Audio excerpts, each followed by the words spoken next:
Hey guys, this is Miko. I wanted to walk everyone through kind of the updated meta composition from NA and EU because at this point it's actually fairly similar for both regions, as well as kind of go over the flag kind of macro and how that has changed. For itself is a little bit more niche. There's like more niche strategies, but I don't want to kind of get into that because that's just kind of a specialist kind of thing. And for most companies, the struggle is getting into Fort. Once you get into Fort, you can kind of play around with what works for you. There's a lot of different stuff that could work, but the flags and the actual group compositions is what matters the most in kind of winning wars at the moment. In terms of like meta compositions, usually you have 2 point groups in a normal comp right now. You have like 4 quad groups. These quad groups play around the point. They bounce off the point and bounce back on the point. They prioritize controlling their zone off the point and then they come back on, but I'll explain that later. There's kind of a flex group. This is the group that will kind of go cap the side point. Not the original one off the start, but it will go kind of contest like A or C, whatever one the defenders are actually trying to hold. They try to pull numbers. Usually you send like 1 or 2 other people in this group too, and you try to make it an odd number. The reason why you make it an odd number is if you make it an odd number, then it makes the defense in a be in a weird spot where they have to send more than a group, but they don't want to send more than a group. And usually, as a defender, you have to match with even numbers of groups. So if you say send 7 people over to the side point and the defenders send 10, then you're up 3 on your main ball, and that's the base idea behind that odd concept. When it could be like an even amount too. You just don't want it to be a full other group. And then you have kind of a kill squad flex. This is usually the group that kind of leads the actual kill squad aggro. You have like a normal kill squad group, and then you have a kind of a bow oriented kill squad group. The way that kill squads have developed as of recent is usually there's a great sword and a fire staff that are paired together. So if these two are paired together, maybe these two are paired together, then these two are paired together. Basically, those groups are going to have those individual players that are bouncing off each other trying to get value.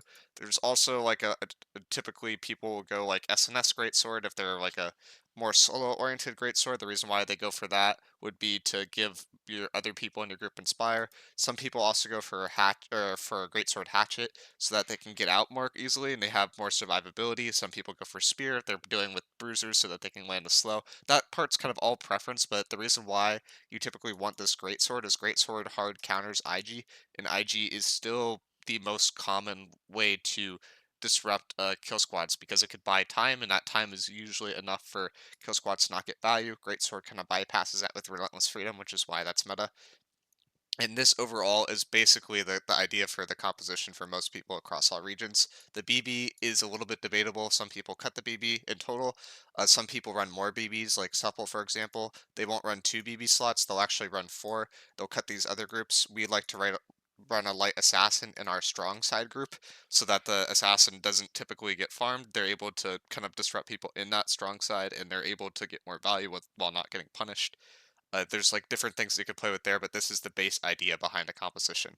Moving on to like actual gameplay, I'm going to talk about B at first, and then I'm going to go into side point. But noteworthy when I get to side point that the side point is exactly mirrored depending on if it's A or C. So if you were to take everything here and then you were to flip it over to the other side, it would be the same way on the other side point. It doesn't really matter. You typically want to be going towards the outside, controlling the outside lane, and then wrap to inside on side point versus on the actual B point, typically people don't go for that bond push and actually go for an oppo bond push. The reason, if the assuming the side point is on the right side of the map, and the reason from the war camp point of view, and the reason why you would do that is so that you can more freely access the back line, since it's a little bit harder to push the bond side typically, since that's the side that defenders tend to stack. That's the side where healers tend to play. Usually, if you can get into the road, kind of develop a pinch, you can kind of get more value than actually going to contest their strong side itself, and creating an imbalance is generally favorable for the attackers. So starting off, when this originally kind of happens, you usually have a group that goes off to side point like very, very quickly. You also have like 1 to 2 kind of bow players from 8, 9, or 10 go off to cap the other side point, which is typically the free one. Usually people will give up the right most point for free, and then the leftmost point from the war camp point of view, they'll actually will be defended by defenders heavily. I don't know why this is like necessarily a thing. It's just kind of a habit that most people have formed. It depends a little bit on each map, and you can kind of scout your opponent to tell which one they want to give up for free. But there's typically one point that's still given up for free because it's very difficult to hold 3 points in New World, and it's much easier to hold 2. allows you to play for an easier rotate, and then it's just like a bit easier to actually control that last zone if you don't have to worry about having to control multiple zones at the same time. That being said, usually a group is sent off to the side point. They're also sent with like one or two other people, so those other people that could be considered be like this assassin player could be sent over there because they typically don't need access to a ton of heals. You could send a fire staff and a great sword duo. Like there's stuff like that you can kind of play with to create that imbalance, but that's what's normally sent there. And then you usually have like multiple lanes on point. There's usually this Autobahn lane from a attacker point of view. Autobahn isn't super heavily contested typically. Like you don't really care about this space as much. You'll care about it once the point starts ticking, but originally it's not something that's high priority. You have a weak side kind of lane, like between bond and point. So there's a little bit of a distance here that you can control, and you could use this bond for cover against the enemy's kill squad, which typically plays back here. That's usually where you have two groups. These two groups, like 5 and 3 in my example, are built to be controlling that lane. It's also noteworthy that 3 usually would have a BB, like the more passive group, and then the more aggro group typically would have a great sword to kind of pull aggro a little bit more if they're actually going to go push. The other option would be you pair 3 with a fire staff, and then you have another fire staff great sword kind of duo running in that lane. It's kind of preference. The point, there's typically two groups there. That's not much of a surprise. The actual strong side lane, which is usually Oppo you would have two groups. These are two other quad groups. These 5 and 3 are quads as well. So these quad groups are built to be bouncing in and out of the point. Once they control their lane, they come back to the outside. Or, sorry, they control their lane on the outside, and once that lane is controlled, they step to point. Once their lane's not controlled, they'll step back to the outside, and they kind of do that over and over and over again. At times, they'll push up, and it's kind of a game sense thing for those quad groups of like when do you want to push up, when do you want to step to point, when do you want to just hold space. Like that's all just kind of dependent on the shot caller of those quad groups. But these two groups are noteworthy, need to be like working together like pretty fluidly. There's an argument I think to have those groups in 10-man comps, but most people prefer to have 5-man comps for that setup, and then those groups just work together.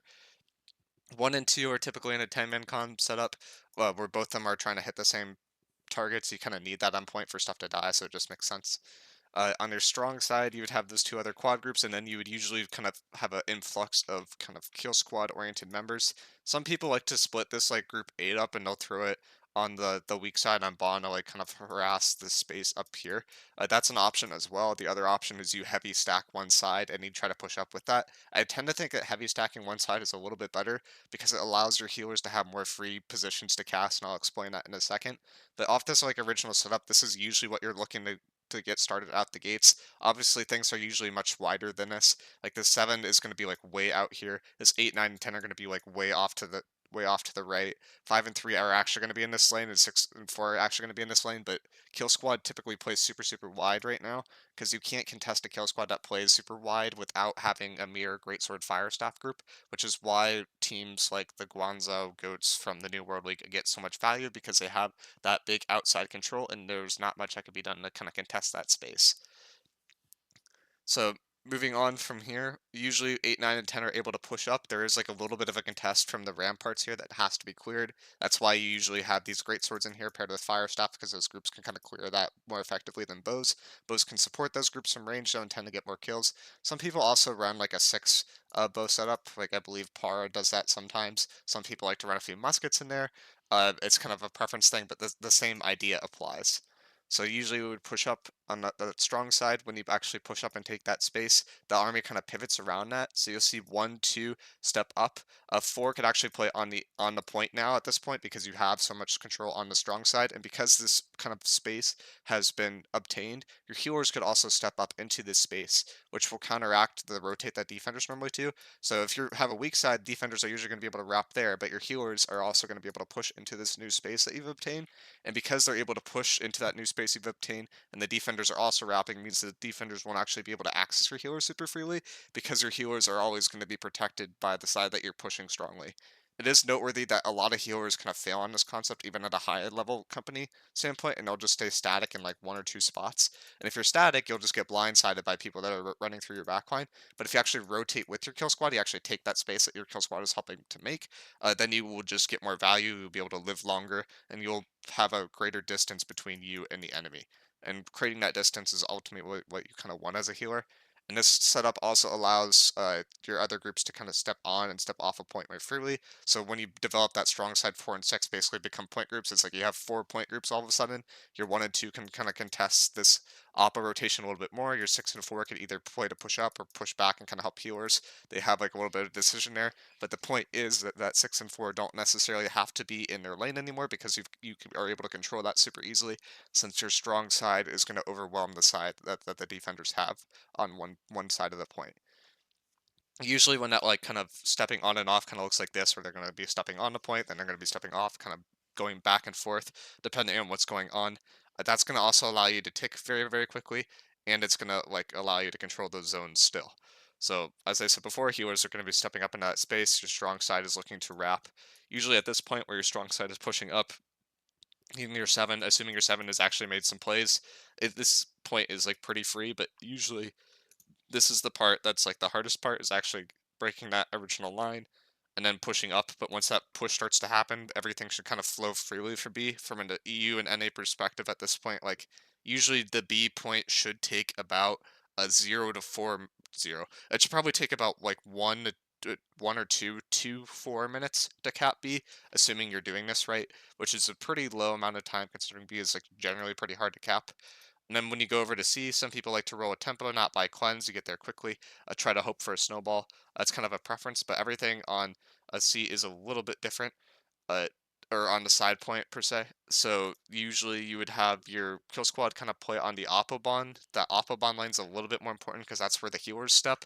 There's also a little bit of like natural cover from the ramparts like back here, and your goal as a kill squad is basically to push up and then hold that space on that natural cover versus on the other side that's very, very close to where the defender's kind of wall is, and it's very easy to intercept that rotation. Defenders could just hop over that wall, and then there's not much you could do from like a bow perspective.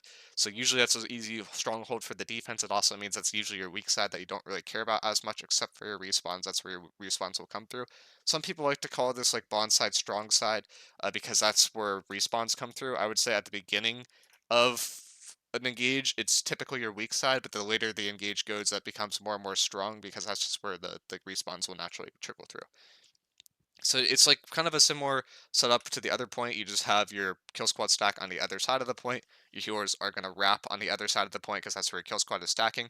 Typically, from a defender perspective, defenders are going to, over time, they're going to look to play really, really hard to hold this like oppo bond side. But then as they start losing space, most defenders try to wrap this bond side because that's where less people will be playing because the strong side will be all blue at a certain point. Once this is all blue, there's no reason to try to contest this large amount of numbers. Instead, from a defender perspective, you want to look to make plays. You want to look to zerg through that bond side, build a wrap, hit the point, and then see if you can make some plays happen after that. It is noteworthy too that if you are just getting gapped everywhere and Reds have control of like everything, and you try to force the point early, they're probably just going to wipe you on point every single time because they have space around you. So it's not really advisable to kind of ignore this concept and just zerg the point at a very high level, but versus companies that have a little bit less skilled kill squads or like less synergistic kill squads, it is very possible to just send like 30 people on the B and just get value off of that as well and force some plays off of getting that early point presence. So typically that's what happens here is like there's a big Zerg that happens on the strong side. Your healers will rotate with that Zerg again. When this happens, your healers are rotating up. Your army is pushing up on that strong side. There's a route kind of coming in, and then when respawns are coming back, those respawns are usually heading from Bond into their road to disrupt people coming back from spawn. And then they'll kind of end up in this like area up top of the point. Usually, once there's a buffer at the top of the point, and what I like to call it in wars, if you ever listen to me call on Twitch, talk about having a high line. If you have a high defensive line, it just makes it so that it's very difficult for attackers to play the game. Because if an attacker is more than 25 meters away from a healer, they basically don't have heals. So as long as you're able to step that line up, kind of put your healers on the edge of point, it should be pretty free to cap any point in the game. But developing that line is a little bit difficult. It usually comes from forming a wrap and then having a respawn zerg through. You also have to be careful about defenders overwhelming like one part of your line, kind of zipping through. But as long as healers are contested when those defenders are pushing up into your backline, it should be pretty easy to secure points here. So this is like the general strategy that people have gone for on like an A, B push from in terms of para. mango, dropout, supple. This is like typically what people will go for. The kill squad groups can change a little bit. The composition can change a little bit. How you actually position these groups change, but the base idea is you have a strong side, you have a weak side. You try to rotate your healers into that strong side space, and that strong side is really pushing for space. There's a little bit of a dance on the outside of the point in terms of where the space is actually being controlled, but in general, the main idea is Great Axe Warhammers. Play with your IGVGs, you get value there, and then your actual fire staffs like to play with the great swords. BBs just exist because some people are good enough at BB where it still gets value, but BB in general right now is probably the worst build in the game from a war perspective wise, and it's the most easy build to cut. I would say if you do not have S tier BBs, it is generally more advisable to slot a great sword, a fire staff than anything else. BB has a lot of bugs with it, including plague splitting grenades not doing damage if the actual grenade hits anything for some reason right now. So you have to detonate the grenades in the air, which makes BB just a very inconsistent class to play in general. So I would kind of advise against running the IGBB unless you have some players that are like very, very gifted on that build and they're not as good at other builds. And instead, I would kind of go for this more greatsword fire staff oriented setup that has been kind of spawned from OPR gameplay, but it seems to be very, very good in terms of PvP development. And that's it for this video, guys. I'll see you in the next one.